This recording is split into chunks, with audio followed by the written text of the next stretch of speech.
प्यारे बच्चों नमस्कार। एक बार फिर से आप सभी का आपके अपने YouTube चैनल सब्जेक्ट स्टडी के लेटेस्ट वीडियो में बहुत बहुत स्वागत है। तो प्यारे बच्चों आज आपके लिए एक नया सेट लेकर आए हुए हैं। ठीक, हिंदी के सामान्य हिंदी का एक नया सेट जो कि आपके बोर्ड एग्जाम में सेट बाय सेट आता है और इस तरीके से आपको यूपी बोर्ड में पेपर मिलेगा जब आप एग्ज़ाम में बैठेंगे। अगर आप सिलेबस खरीदना चाहते हैं, ठीक है, एग्ज़ाम में इसके सातों सेटों का सलूशन करना चाहते हैं तो हमारे एसकेएम स्टडी टेलीग्राम चैनल पर जाइए। ध्यान दीजिए, एसकेएम स्टडी टेलीग्राम चैनल पर वहाँ पे जाके इन सातों सेटों का सलूशन ले सकते हैं। ठीक, एक सेट आपको 7 सेट लेंगे। ठीक, हिंदी के 7 सेट 21 रुपये में, फिजिक्स के 7 सेट 21 रुपये में, इस तरीके केमिस्ट्री बायोलॉजी इंग्लिश सातों सेट के एक सब्जेक्ट के 7 सेट 21 रुपये मिलेंगे। अगर आपको दिक्कत हो रहा है वहाँ पे तो इस नंबर पे संपर्क कर सकते हैं। इस व्हाट्सएप नंबर के जरिए भी पीडीएफ मिल जाएगा, उतना ही पेमेंट करना पड़ेगा। ठीक, तो सभी बच्चे एग्जाम में अच्छा नंबर ले आना चाहते हैं, 90+ दिलाने की गारंटी है 2023 के बोर्ड एग्जाम में। ठीक, मॉडल पेपर विद सोल्यूशन, पूरा paper solution, previous year paper है। अब आपको दिखा दे 7 सेट कहाँ कहाँ हैं। देखिए, ये बोर्ड कॉपी है, इस बोर्ड कॉपी में इस पूरे पेपर्स का सलूशन किया गया है। ठीक, ये आपको पेपर दिखा देते हैं। ये देखिए पूरी नत्थी की गई है, सारा पेपर है, इसका पूरा सलूशन किया गया है। इसका सलूशन अगर लेना चाहते हैं तो आप हमारे व्हाट्सअप नंबर या टेलीग्राम पर संपर्क कर लीजिए। ठीक, ये एसकेएम स्टडी देख रहे हैं ना, सातों सेट आपको दिखा दे, 7 नहीं बल्कि 8 सेट दिखाएंगे। ये एक सेट हो गया, ये उसके बाद ये डीक्यू हो गया, दूसरा देखिए ये डीएस, और इसका पेपर इस कॉपी के अंदर है, देख रहे हैं ना, ये सलूशन किया गया है। पूरा पेपर खोल के दिखा देते हैं। तो आपको अगर इसको हटाते हैं, ये डीएस हो गया, नीचे ये डीक्यू है। ठीक, बोर्ड कॉपी है, याद रखना सब नत्थी की गई है। फिर आपको अगला पेपर दिखा देते हैं। ऐसे ही आपको अंग्रेजी है, ऐसे ही सारे सब्जेक्ट के देख रहे हैं ना, सारे सब्जेक्ट को आपको खरीदना है तो लगभग 8 सेट आपको हिंदी मिलेंगे, 7 सेट इंग्लिश, देख रहे हैं ना, ये इंग्लिश के हैं सारे सब्जेक्ट। ओके, तो चलिए आगे देखते हैं अब बिना किसी देरी के। और अगर आपको परचेज करना है तो हमारे व्हाट्सएप नंबर इस पर संपर्क कर सकते हैं या फिर टेलीग्राम पर चले जाइए, वहाँ पर आप परचेज कर सकते हैं। तो अब देखिए प्यारे बच्चों, यहाँ पे इसका सलूशन करेंगे और वीडियो को एंड तक देखिएगा। और आपको यहाँ पे रिपीटेड क्वेश्चन भी दिखा रहे हैं, ज़्यादा से ज़्यादा रिपीटेड क्वेश्चन आपको मिलेंगे, दिखा दे रहे हैं आपको। देखो, आप अगर प्रयागराज के हैं तो याद रखना इसमें से एक तो जरूर फंसेगा। और देखो ये बहादुर अथवा पंचलाइट कहानी का उद्देश्य, और यहाँ पे ये कवि, इतना है आपका, मान लीजिए 50 नंबर का तो रिपीटेड क्वेश्चन हर साल आता है। ठीक है ना, ये देखिए 2022 का और ये भी 2022 का पेपर है। 7 सेट बनते हैं, सातों सेट में आप वही देखेंगे। ठीक, देखो बहादुर अथवा पंचलाइट कहानी का उद्देश्य या ध्रुव यात्रा या पंचलाइट कहानी का सारांश। अब देखो हम 2022 के में ही दिखा रहे हैं क्वेश्चन आपको, अलग अलग। ये देखिए 302 डीयू संकेतांक डीक्यू का है और ये डीएस का है, अलग अलग संकेतांक हैं बट वही क्वेश्चन। तो हर साल वही क्वेश्चन आ जाते हैं प्यारे बच्चों। तो हमारे अगर आप कोर्स को परचेज कर लेते हो तो आपको बहुत अच्छा नंबर मिलने वाला है। ठीक, अब आपको रिपीटेड क्वेश्चन आपको दिखा दे, ये देखिए 6-7 नंबर क्वेश्चन है ना, मैथिली शरण महादेवी वर्मा। देखो 6-7 नंबर क्वेश्चन, ख का महादेवी वर्मा। ठीक, 5वें का ख का महादेवी वर्मा, और देखो 5वें का ख का ये देखो महादेवी वर्मा। तो रिपीटेड क्वेश्चन है, पंचलाइट अथवा बहादुर, देखो 6 पंचलाइट अथवा बहादुर। ठीक, ये देख लो क्वेश्चन वही है, एकदम वही। तो रिपीटेड क्वेश्चन है, हम उन क्वेश्चनों को आपको सेट देंगे जो आपके 100% गारंटी वाले प्रश्न हैं कि श्योरली वही आएंगे। इसलिए सभी बच्चे इस कोर्स को परचेज जरूर करें और वीडियो को अपने फ्रेंड सर्किल में जरूर सेंड करिएगा। ठीक है, क्योंकि आपके दोस्त जो है अच्छा नंबर ला सकें। वो हमारा चैनल बहुत ही इस समय ज़बरदस्त चल रहा है पूरे यूपी बोर्ड में, इसके जैसा चैनल आपको नहीं मिलेगा देखने को। ठीक है, तो चलिए देखिए, आपको एक कॉपी मिलेगी इस तरीके से बोर्ड एग्जाम में। और इस तरीके से आपका एक पेपर मिलेगा सामान्य हिंदी का। सामान्य हिंदी दिखाते हैं, इस तरीके से सामान्य हिंदी का पेपर मिलेगा। अब इसको क्या करना है, अब आपको एक एडमिट कार्ड रहेगा। एडमिट कार्ड में आपके इस तरीके से, जैसे 2022 की किसी लड़की का है रोल नंबर, 10 अंक का रोल नंबर है। इस 10 अंक के रोल नंबर को कैसे भरना है आपको भर के हम दिखा देते हैं। ठीक, एक ऑलरेडी देखिए मैंने भर के रखा हुआ है ताकि आपका ज़्यादा समय वेस्ट ना हो, कम से कम समय में आपको समझाया जा सके। देखिए पहला यहाँ पे परीक्षार्थी का अनुक्रमांक अंकों में लिखना है, तो अंकों में आए आप भर दीजिएगा। उसके बाद यहाँ पे 2 3 2 शब्दों में देखो कैसे लिखना है, ये शब्दों में यही चीज़ 2 3 2 5 2 3 5 4 5 0 शब्दों में लिखना है। फिर विषय, आपको जो भी विषय, जिस विषय की परीक्षा दे रहे होंगे उस विषय का नाम, यहाँ पे सामान्य हिंदी दे रहे हैं सामान्य हिंदी, भौतिक विज्ञान दे रहे भौतिक विज्ञान, रसायन जो भी होगा। फिर यहाँ पे प्रश्न पत्र, हमेशा केवल प्रश्न पत्र होता है क्योंकि हर विषय का एक ही पेपर होता है, तो केवल प्रश्न पत्र। फिर यहाँ पे देखिए बॉक्स में आपको संकेतांक लिखना है। हर पेपर का संकेतांक पेपर के दाहिने साइड में होता है, ये वाला। ठीक, ये वाला जो होता है दाहिने साइड का यही संकेतांक होता है, इसको मत मानना, याद रखना। तो ये संकेतांक आपको बॉक्स में फिलअप कर देना है यहाँ पे। ओके, फिर आपका जो परीक्षा का दिन होगा डाल देना यहाँ पे। यहाँ पे मैंने एक मॉडल के रूप में सोमवार लिखा है। परीक्षा तिथि जो हो भी यहाँ डालना डैश करके। आप द्वितीय पाली में यानी 12 बजे बाद परीक्षा दे रहे हैं 2 बजे से, द्वितीय पाली लिखना, और 7 साढ़े 7 बजे से दे रहे हैं तो प्रथम पाली लिखना। ठीक, केंद्र का नाम यहाँ पे, जिस केंद्र में आप परीक्षा दे रहे हो उसी केंद्र का नाम यहाँ पे लिख देना, इतना आपको करना है। फिर आप एक पेपर पलटेंगे, एक पेज, और फिर यहाँ पर भी आपको रोल नंबर लिख देना है, याद रखना। ठीक है, और रोल नंबर लिखते समय 2 से 3 बार आप जरूर मिलाइएगा, कहीं पे एक भी पॉइंट ना तो शब्दों में ना तो फिर आपको अंकों में लिखने में गड़बड़ियाँ होनी चाहिए, क्योंकि गड़बड़ियाँ होने पर आपकी पेपर कॉपी वेटिंग लिस्ट में डाल दी जाती है और वहाँ पर काफ़ी वेरिफिकेशन होने के बाद ही आपकी कॉपी जचती है। इसलिए सभी बच्चे इस चीज़ का विशेष ध्यान दें। अब चलिए पेपर्स को सॉल्व करते हैं। सबसे यहाँ पे इन पेपरों को साइड में रखते हैं, अब ये ले आते हैं। ठीक, देखिए पहला वासुदेव शरण अग्रवाल की कृति है। वासुदेव शरण अग्रवाल की कृति क्या है? माता भूमि। ठीक है, याद रखना क्या है, माता भूमि। यहाँ देखिए क ख ग, ये पूरा उत्तर दिया गया, आप स्क्रीनशॉट ले सकते हैं। ठीक है, याद कर लीजिएगा, 100% गारंटी वाले प्रश्न दे रहे हैं, प्रीवियस ईयर क्वेश्चन के सोल्यूशन दे रहे हैं। दूसरा, निम्नलिखित में से हजारी प्रसाद द्विवेदी की रचना नहीं है। किसमें नहीं है? विल्लेसुर बकरिया। विल्लेसुर बकरिया जो है यहाँ पे, ये जो है द्विवेदी युग की रचना नहीं है। ओके, फिर निम्नलिखित में से प्रोफेसर जी सुंदर रेड्डी की रचना है, तो इसमें कौन है? मेरे विचार जो है प्रोफेसर जी सुंदर रेड्डी की रचना है। ओके, अग्नि की उड़ान पुस्तक के रचनाकार, अग्नि की उड़ान पुस्तक के रचनाकार कौन है? तो याद रखना डॉक्टर APJ अब्दुल कलाम है। कौन है? Doctor APJ Abdul Kalam. ठीक, यहाँ आप देखिए, तो मैंने घ तक बताया, घ तक का यहाँ पे आंसर लिखा गया है, इस तरीके से स्क्रीनशॉट ले सकते हैं। ठीक, अगर PDF पाना चाहते हैं तो हमारे सब SKM स्टडी टेलीग्राम पे जाके इसका PDF डाउनलोड कर सकते हैं। ठीक, अब आगे बढ़ेंगे। अब यहाँ पे देखिए मेरे प्यारे बच्चों, ये है अगला क्वेश्चन। ठीक है, अगला क्वेश्चन है यहाँ पे, देखिए इस तरीके से, फणीश्वरनाथ रेणु की कृति ढूमरी किस विद्या पर आधारित है? तो याद रखना दोस्तों, कहानी पर आधारित है। किस पर आधारित है? कहानी पर। एक का अंगा। ठीक है, अब देखिए रस कलश किसकी रचना है? रस कलश किसकी रचना है? अयोध्या सिंह उपाध्याय हरियोध की रचना। ठीक है, ये है।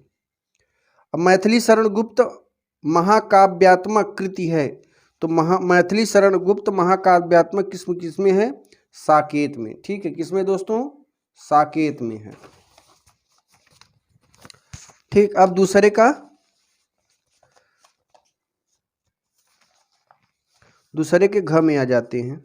ग में पहले देखें, दूसरे का ग। निम्नलिखित में से जयशंकर प्रसाद की काव्य कृति नहीं है, तो इसमें ग में ग देखिए यहाँ पर लिखा हुआ है, दूसरे का ग का ये है, दूसरे का ग का इत्यलम। कौन है दोस्तों? इत्यलम। ये देखिए यहाँ पे ये घ पहले हो गया है, ग बाद में, ये लिखने में थोड़ा भूल में ऐसा हो गया था, तो ये इत्यलम ये है। ठीक, फिर दूसरे का घ, दूसरे घ सुमित्रा नंदन पंत की सोवियत लैंड नेहरू पुरस्कार किस कृत पर मिला था? तो याद रखना दोस्तों, लोकायतन कृत पर मिला था। किस पर मिला था? लोकायतन कृत पर। ये देखिए दूसरे का घ में, दूसरे के घ में लोकायतन पर मिला था। ठीक है,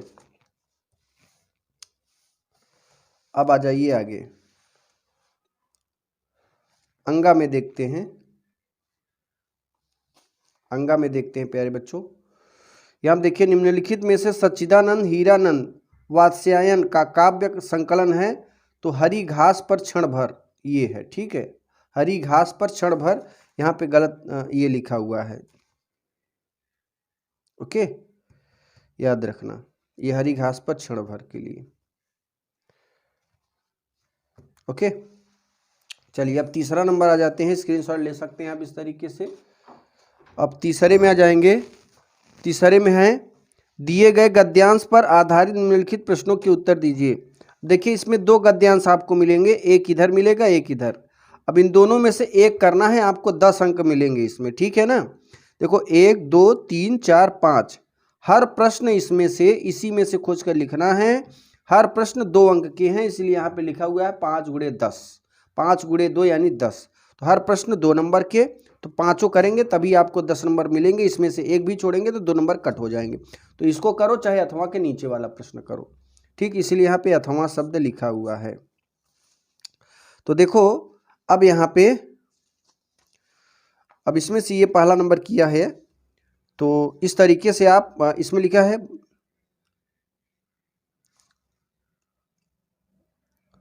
पहला नंबर, जरा ध्यान देना। तो अब देखिए तीसरे नंबर प्रश्न की ओर बढ़ेंगे। भूमि का निर्माण देवों में किया है, वह अनंत काल से है। मतलब ये आपका गद्यांश है, इसके 5 उत्तर देना है। भूमि का निर्माण किसने किया और वह कब से है? यह पृथ्वी सच्चे अर्थों में किसकी जननी है? पार्थिव और अध्योपांत शब्दों का अर्थ स्पष्ट कीजिए। रेखांकित अंश की व्याख्या। उपर्युक्त गद्यांश के पाठ का शीर्ष और लेखक के नाम। तीसरे नंबर प्रश्न का उत्तर। ठीक, अब यहां देखिए आगे, तीसरे नंबर प्रश्न का उत्तर है तीसरे का अंगा। उपर्युक्त गद्यांश के पाठ का शीर्षक और लेखक के नाम। तो तीसरे का अंगा है, यहाँ पे अंगा प्रस्तुत गद्यांश की शीर्षक है राष्ट्र का स्वरूप तथा इसके लेखक वासुदेव शरण अग्रवाल। फिर ख नंबर है, जरा ध्यान देना, यह पृथ्वी सच्चे अर्थों में किसकी जननी है? यह पृथ्वी सच्चे अर्थों में समस्त राष्ट्रीय विचारधाराओं की जननी है। ठीक, तो इसका स्क्रीनशॉट ले सकते हैं। फिर आगे बढ़ेंगे। अब देखिए क नंबर का उत्तर। क नंबर का उत्तर है भगवान बुद्ध ने भूमि का निर्माण किसने किया और कब से है? तो यहाँ देखो लिखा हुआ है प्यारे बच्चों, इसका थोड़ा आगे पीछे से उत्तर हो गया है। ठीक, बट आपको एग्जाम में सीरियल में लिखना है। देखो क का यहाँ पे है, भूमि का निर्माण देव ने अनंत काल से किया है। ठीक, अब ग नंबर देखिए, ग पार्थिव और अध्योपरांत शब्दों को अर्थ स्पष्ट कीजिए। तो यहाँ पे भूमि के पार्थिव रूप के प्रति जागरूक होने पर परिणाम राष्ट्रीय की भावना की प्रबलता है। अंगा, इसमें घ नंबर है, घ नंबर रेखांकित अंश की व्याख्या। तो रेखांकित अंश की व्याख्या में ये पूरी व्याख्या की गई, आप देख सकते हैं। ठीक, सभी बच्चे स्क्रीनशॉट ले सकते हैं। अब थोड़ा फास्ट काम करते हैं यहाँ पे। प्रश्नोत्तर नंबर 4 या प्रश्नोत्तर संख्या 4, प्रश्न संख्या 4 में दिए गए पद्यांश, अभी आपने गद्य हल कर लिया, अब आपको पद्य हल करना है। पद्य में ये पद्यांश है, इसका उत्तर बताना है। ठीक है, इसका उत्तर में 5 उत्तर देना है। तो पहला देखो अंगा का उत्तर लिखा है, अंगा देखते हैं कहाँ है। उपर्युक्त पद्यांश से संबंधित कविता का शीर्षक तथा उसके रचयिता का नाम। हमारे, आप सीरियल में लिखना, पहले ये करना, ये। ठीक, वो क्वेश्चन बैंक के अकॉर्डिंग आ गया है ये। ठीक, तो हमारे प्रस्तुत पद्यांश पाठ पुस्तक के पौनद्वितिका हैं। अयोध्या सिंह उपाध्याय हरिऔध इसके रचनाकार हैं। ठीक, फिर क नंबर का उत्तर क्या है? क नंबर का उत्तर जरा देख लेते हैं। संदेश प्रेमिका ने नव जलद से कंज से नेत्र वाले शब्द के लिए प्रयोग किया है। क्या किया है प्रयोग? संदेश प्रेमिका नव जलस से कंज से नेत्र वाले शब्द श्री कृष्ण के लिए प्रयोग किया है। अब देखिए ख, मधुबन जाकर किसने कोई संदेश नहीं भेजा। तो यहाँ पर देखिए श्री कृष्ण ने मधुबन जाकर कोई संदेश नहीं भेजा है। घ नंबर है रेखांकित अंश की व्याख्या। तो राधा जी पवन से कहती हैं कि जब तुम मेरे भवन से थोड़ा आगे की ओर बढ़ोगे तो भोवाले वन पेड़ लताएं मिलती, लेकिन वहाँ पर रुकना मत, आगे की ओर बढ़ते ही जाना। फिर 5वां नंबर है इसमें, ये है ग नंबर, बावली और अल्प शब्दों का अर्थ। तो बावली माने पागल, अप माने थोड़ा सा होता है। ठीक, इसका ये आपका चौथे का पूरा आंसर है। अब आ जाते हैं 5वें में। 5वें में जरा समझिएगा,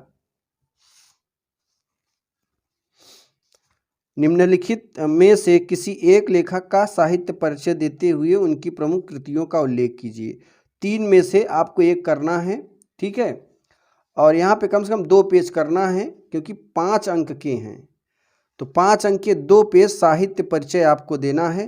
तो मैंने यहाँ पे किया है डॉक्टर APJ अब्दुल कलाम का। ठीक है, 5वें का क का तीसरा है, 5वें का क का तीसरा डॉक्टर APJ अब्दुल कलाम का ये पूरा परिचय यहाँ पे लिखा हुआ है। ओके, और इस तरीके से आपको पूरा परिचय देना है कि डॉक्टर APJ अब्दुल कलाम का पूरा नाम अब्दुल पाक्यूब जैनुलाब्दीन अब्दुल कलाम है। कलाम का जन्म 15 अक्टूबर 1981 को धनुषकोडी रामेखर तमिलनाडु में हुआ था। इनके पिता जैनुलाब्दीन एक नौका मालिक एवं मछुआरे थे। इनकी मां का नाम असीमा तथा अस्मा कलाम जी अपने 5 भाई बहनों में से सबसे छोटे थे। इस तरीके से आपको लिखना है और 1 पेज और लिखना है इधर। ओके, 1 पेज और लिखना है यहाँ पे। ये रचना वचना पूरा लिखना है, तभी आपको 5 नंबर मिलेगा। कम से कम 2 पेज जरूर लिखना। ठीक, फिर 5वें का ख, 5 का ख है, जरा ध्यान देना। 5वें का ख आपको इसमें भी 80 वर्ड लिखना है, कम से कम 2 पेज। तो यहाँ पे मैथिली शरण गुप्त का, ठीक, जीवन परिचय पूरा लिखा हुआ है। ये देखिए पूरा मैथिली शरण गुप्त का, यहाँ से यहाँ तक आप स्क्रीनशॉट ले, फिर ये भी स्क्रीनशॉट ले सकते हैं। ठीक, उसके बाद अब आगे बढ़ेंगे। अब पंचलाइट, पंचलाइट पढ़ के जाना, इसमें से फंसेगा 100% गारंटी वाले प्रश्न। पंचलाइट, ठीक है, देखो पंचलाइट अथवा बहादुर कहानी का सारांश 80 वर्ड लिखना है, 2 पेज जरूर लिखना। ठीक है, या ध्रुव यात्रा अथवा बहादुर कहानी, तो इन दोनों में से एक करिए। पंचलाइट मैंने किया है यहाँ पे, 2 पेज इसे लिखा है, आप भी 2 पेज याद रखना। पंचलाइट ये 100% गारंटी वाले प्रश्न हैं, इसको जरूर याद रखना।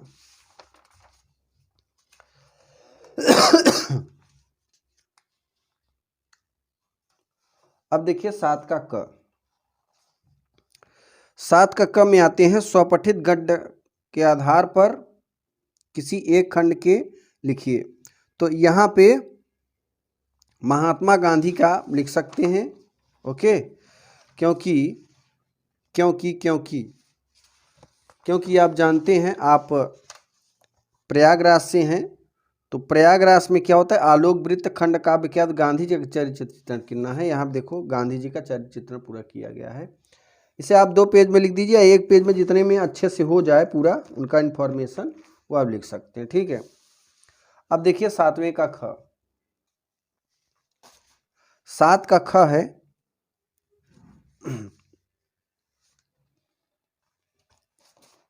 और इसमें से आपको एक ही करना है।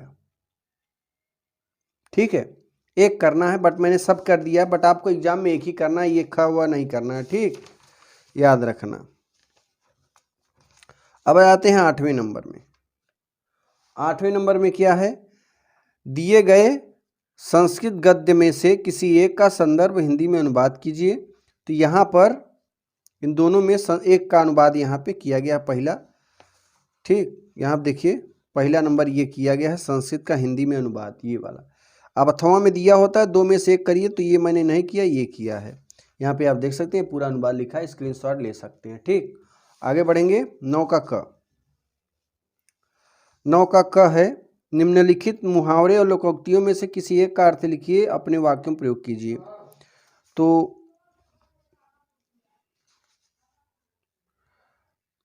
ठीक है, और यहाँ पे आप एक में इसमें देखिए,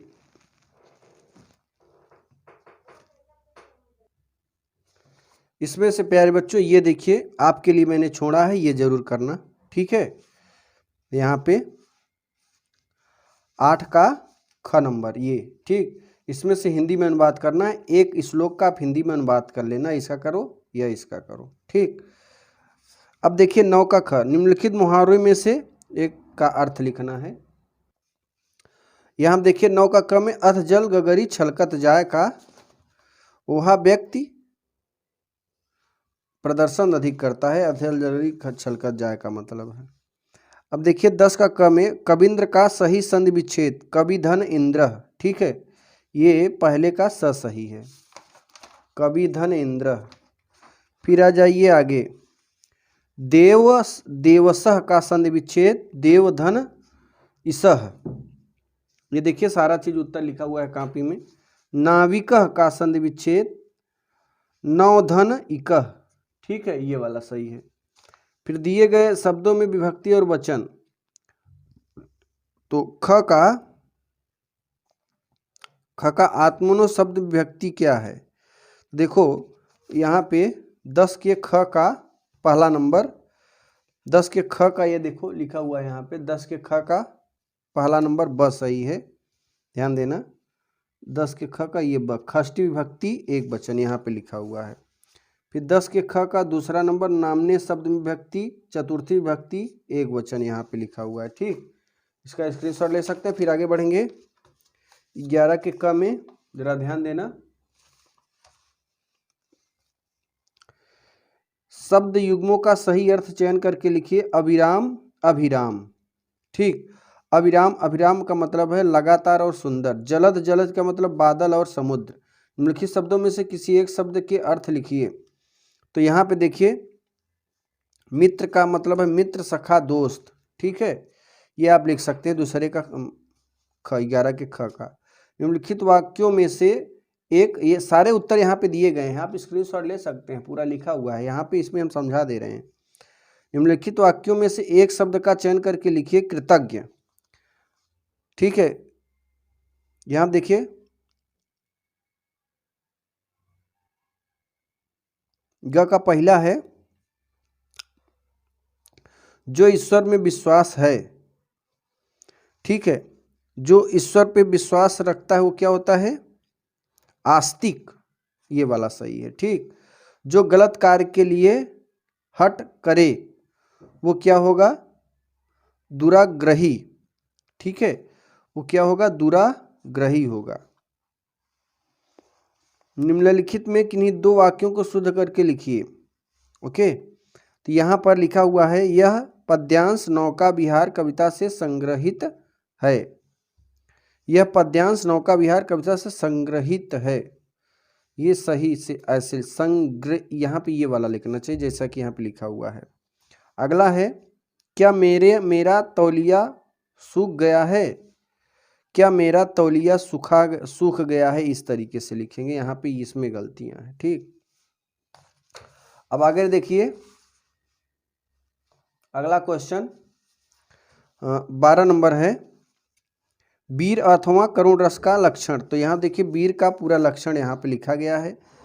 ओके, ये उसके बाद फिर श्लेष अथवा उत्प्रेक्षा, तो श्लेष का ये पूरा उदाहरण सहित यहाँ पे लिखा हुआ है। ठीक, स्क्रीनशॉट ले सकते हैं। फिर आगे देखेंगे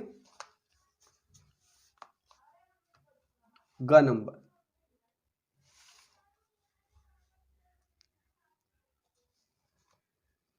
दोहा अथवा कुंडली छंद का लक्षण 12 का ग, ये देखिए 12 का ग है उदाहरण। फिर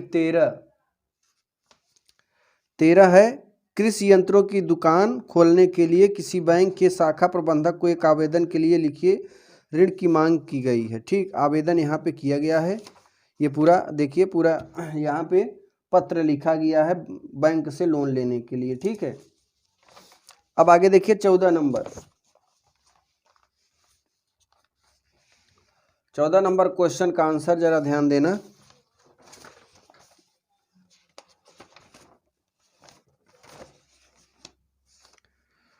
निम्नलिखित विषयों में से किसी एक पर अपनी भाषा शैली में निबंध लिखना है। ठीक, तो निबंध किस पर लिखा गया है यहाँ पे, ये क पर, किसान जीवन की त्रासदी। तो यहाँ पर देखिए पूरा निबंध आपको 2 से 3 पेज में लिखना है। ये है आपका इस तरीके से, और ये है पूरा निबंध। ठीक है, तो आपको एग्जाम में निबंध 3 पेज कम से कम लिखना जरूर। तो ये देखो मैंने 1-2 पेज हो गया, अब इधर 1 पेज और है, 3 पेज आपका निबंध पूरा लिखा हुआ है। तो इस तरीके से आप एग्जाम की तैयारी कर सकते हैं। बाकी जो भी अपडेट होगी आपको देते रहेंगे। अगर आप हमारे कोर्स को परचेज करना चाहते हैं तो आप टेलीग्राम या SKM स्टडी टेलीग्राम पे संपर्क करें, या इस व्हाट्सएप नंबर पे संपर्क कर सकते हैं। अगर आपको एग्जाम में 90+ ले आना है तो आप इस पूरे सिलेबस को खींच सकते हैं। तो अगले वीडियो में फिर मिलेंगे, तब तक के लिए जय हिंद, जय भारत, वंदे मातरम।